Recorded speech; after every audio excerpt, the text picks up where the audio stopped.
Did you know it was possible to use a PlayStation 5 controller wired or wirelessly on your Nintendo Switch 2? This will even allow you to use the controller 6-axis if you're playing something like Super Mario Galaxy, so you can still collect all the gems. So it basically mimics a Nintendo Switch Pro controller. It's really awesome. So sadly, it's not possible to plug our PlayStation 5 controller directly into our Switch 2. We are going to be needing this adapter, the Magic Mayflash NS USB. This costs around €20. However, it will work directly on our Nintendo Switch 2 and allow us to connect our PlayStation 5 controller wired or wirelessly. For today's video, I'm going to be using this handheld with an OTG cable. However, you can also plug it directly into the dock and everything will work exactly the same. We're going to be plugging our adapter into our OTG cable and connecting it directly to our Switch 2. Once this is plugged in, our adapter is going to start flashing a color. We're going to be looking for the red or purple. If you are planning to use 6-axis support, you're going to be needing purple. If you don't care about that, you can use the red color. To change color on your adapter, we simply hold the black button on the side for 2 seconds and our adapter will change color. We're going to be cycling through until we hit the purple color. Once we're on the purple color, we're going to be grabbing our PlayStation 5 controller and I'm going to be first connecting this wired.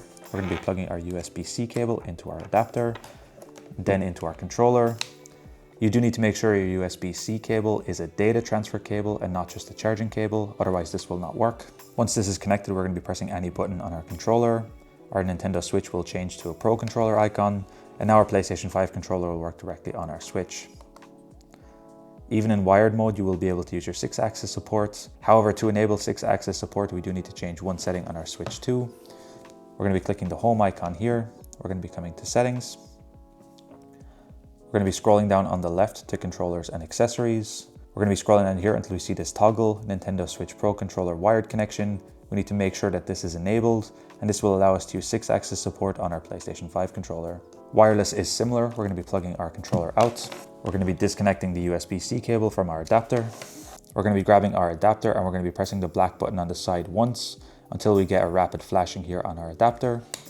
We're then going to be grabbing our controller and we're going to be putting it in pairing mode. On the PlayStation 5 controller, we need to press the PlayStation 5 icon, the share button. We're going to be holding it until we see a double rapid flash here. We're going to be holding our adapter and controller next to each other and they will sync up. We will see a solid light on our adapter and our controller, and that means they're connected. Here we can press any button and our controller will start working again right away. And here we can see that our controller will start working right away wirelessly. And our 6-axis support also works wirelessly, which is really nice. Now, if you are having any issues connecting wired or wirelessly, you may need to first update your adapter, especially if you just bought it. I'll be leaving a video linked in the description down below on how to do that. But this whole setup is really cool. If you already have a PlayStation 5 controller, this adapter for €20 really completes the setup.